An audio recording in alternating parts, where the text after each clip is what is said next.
નમસ્કાર કલમ યુદ્ધ સમાચારની સાથે હું છું આપની સાથે પાયલ બાંભણિયા। તો જોઈએ આજના મહત્વના સમાચારમાં। ગીરગઢડા તાલુકાના કોદિયા આરોગ્ય કેન્દ્રના કમ્પાઉન્ડમાં દેશી દારૂની કોથળીઓ જોવા મળી। એક જાગૃત નાગરિક દ્વારા વિડીયો ઉતારી વિડીયો વાયરલ કર્યો। હાલ ઉના સરકારી હોસ્પિટલમાં ડોક્ટરોની અછત છે, ત્યારે ગીરગઢડા તાલુકાના કોદિયા ગામે આવેલા આરોગ્ય કેન્દ્રમાં દેશી દારૂની કોથળીઓ જોવા મળી।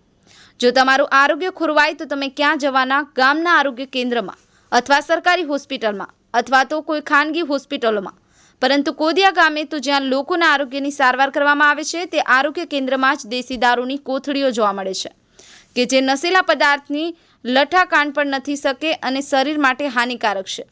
પરંતુ આ દેશી દારૂ કોદિયા ગામના કોની નજર હેઠળ વેચાઈ રહ્યો છે તે એક મોટો પ્રશ્ન ઊભો થઈ રહ્યો છે। શું આ દેશી દારૂના બુટલેગર ઉપર પોલીસની કોઈ રોક નહીં કે તંત્રની મીઠી નજર હેઠળ દારૂના ધંધા કોદિયા ગામે ચાલી રહ્યા છે? હવે જોવું એ રહ્યું કે કોદિયા ગામે દારૂ વેચાતો બંધ થશે કે પછી દારૂડિયા આરોગ્ય કેન્દ્રમાં પોતાનો અડ્ડો જમાવી વેચશે તેવું લોકમુખે ચર્ચાય છે। તેમજ મીડિયા મિત્રોએ કોદિયા આરોગ્ય કેન્દ્રના ડોક્ટર સાહેબની મુલાકાત લેતા ડોક્ટર સાહેબે જણાવ્યું કે આ બાબતની કેટલીક વખત સરપંચને રજૂઆત કરેલી, પણ હજી સુધી આનો કોઈ ઉકેલ આવ્યો નથી અને જ્યારે નોકરી પર આવીએ છીએ ત્યારે દવાખાનાની અંદર અવારનવાર દારૂની કોથળીઓ જોવા મળે છે। સંવાદદાતા રજાક નાયા, કલમ યુદ્ધ સમાચાર, ગીરગઢડા।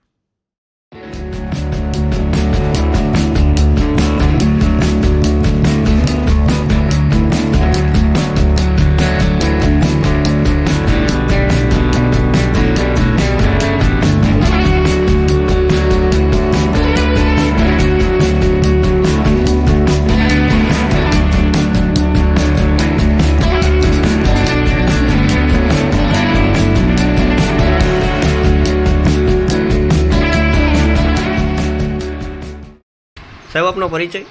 મારું નામ ડીકે બોરિયા, જે કોમ્યુનિટી હેલ્થ ઓફિસર તરીકે આરોગ્ય કેન્દ્ર કોદિયા તરીકે ફરજ બજાવું છું। હવે તમે આ જે દારૂના જે વિડીયો વાયરલ થયા છે, દારૂની કોથળીઓ હોસ્પિટલમાં જે પડી છે, એના માટે તમે ક્યાંય રજૂઆત કરેલી અને એના માટે તમે શું કહેશો? જો સવારમાં અમે આવીને એટલે ખાસ તો ગામજનો તરફથી ઘણા અહીંયા શું કહે કે દારૂની કોથળી ફેંકવામાં આવે છે અને મેં વારંવાર પંચાયતને પણ મેં રજૂઆત કરેલી છે, મૌખિક અને લેખિત પણ અમે રજૂઆત કરેલી હતી। તો આનો કોઈ જવાબ કોઈ સરપંચે આપ્યો છે કે નહીં? આશ્વાસન આપેલો હતો કે અમે આ બધું ગ્રામ સભામાં અમે કહેશું, બરાબર, અને આનો નિકાલ કરશું।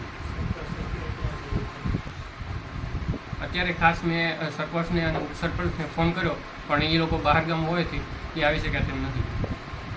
એટલે એ બહાર હકીકતે બહાર જ છે કે એવા કોઈ બાના બતાવે છે? ફોનમાં તો એવું કીધું કે હું બહાર છું, અત્યારે ગીરગઢડા છું।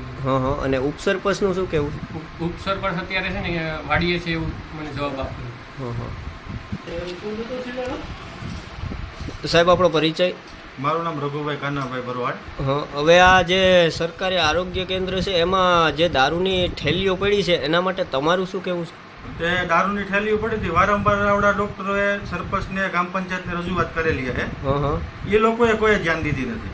સવારે પેલા બેન હતા અહીંયા વાળતા મને દેખાડી એટલે મેં ફોટા પાડ્યા અને મેં કીધું, પછી આગળ તમે ડોક્ટરે ફોન કરેલો છે સરપંચને તો કે બહાર છું, મેં આગળ ઉચ્ચ સરપંચને ફોન કર્યો તો કે વાડીએ છે, તો એને વાડીએ રહેવું જોઈએ, તો આ પછી ગામની જવાબદારી કેની રહી? એટલે તમારું કેવું એવું છે કે સરપંચ, ઉપસરપંચ અને જે સરપંચ છે એ અત્યારે સરપંચને ઉચ્ચ સરપંચને બેયને મનભેદ છે, એટલે કોઈ રીતે આ ગામ સક્સેસ થતું નથી। તો પ્રજાને ક્યાં જવાનું? પ્રજાને કેને કોઈ પણ માંગ હોય તો પ્રજા કેને કહે? સરપંચ ને કહે, ઉચ્ચ સરપંચ ને કહે, ગામ ના કહેવાનું નહીં। તો અમારા ગામ લોકોની ઘણી બધી આવી માંગ છે કે હમણાં મેં ઉચ્ચ સરપંચને કાલે વાત કરી કે ભાઈ તમે કોઈક ગામ સભા તો કરો। કોઈ લોકોએ ગામ સભા નથી જોઈ, કઈ રીતે ગામ સભા થાય? તો સરપંચ કહે છે કે હાલો હું કરાવું, તો આજકાલનો હું મંત્રી સાહેબને, અમારા ગામના તલાટી મંત્રી દુધાજભાઈ કરીને છે, તો એને હું ફોન કરું છું તો કે કાલ સ્વિચ ઓફ કરી દે છે, કા ઓલું કરે છે। મારે કલેક્ટર સાહેબને અરજી કરવાની છે કે અમારા ગામમાં ગામ સભા થાય તે માટે કલેક્ટર સાહેબ અમારા ગામમાં હાજરી આપે, અમારા ગામના રોડ રસ્તા જોવે, અમારા ગામનું હું ખેડૂનો લડું છું ગૌશરણ માટે, તો ગૌશરણ તમારે ખેડૂનું ખાલી કરાવવું છે, તો એ લોકો મોટા અધિકારી ગૌશરણમાં કેમ ધ્યાન નથી દેતા? હું એ લીગલી કામ છે કે અલીગલી કામ? તો આ ગામ તો પેલા એક એવું અમને દેખાવમાં લાગે છે કે આ ગામ કોઈ લોકશાહી નથી, રાજાશાહી છે।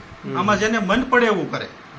પછી ચૂંટણી આવે ત્યારે જ આ ગામ ગમે અહીંયાથી ખૂણો દબે કેળા દબે તો મત હાટું કોઈને કોઈ કહેવાનો નથી. પછી 5 વર્ષ પછી જેમ કર્મચારી નોકરી હોય કરતો હોય એ બદલી જાય એમ સરપંચ બદલી જાય એટલે ગામની પ્રજાને ક્યાં જવાનું. પછી એક બીજી વાત એવી છે કે અમારા ગામની પ્રાથમિક શાળા છે એની હવે 4-5 દિવસમાં કે અઠવાડિયામાં જઈ હરાજી થવાની છે. તો આરોગ્યવાળાના સાહેબોને વાત કરી તો એ એમ કહે છે કે અમારે ફરતી બાઉન્ડ્રીવાળા એટલી જગ્યા જોઈએ છે. તો ગામ લોકો એમ કહે છે અહીંયા વાળો ત્યાં વાળો. તો ગામ વસાડે આરોગ્ય કેન્દ્ર હોય તો સારું લાગે કે બહાર હોય તો સારું લાગે. તો અમારે વધારેમાં વધારે રિક્વેસ્ટ એવી છે કે આરોગ્ય કેન્દ્ર અહીંયા ગામની વસાડે જૂની પ્રાથમિક શાળામાં થાય અને જે આરોગ્ય કેન્દ્ર અટાણે છે એ ગોંદરા માટે વ્યૂ જાય તો એથી ઉત્તમમાં ઉત્તમ સારું રહેશે.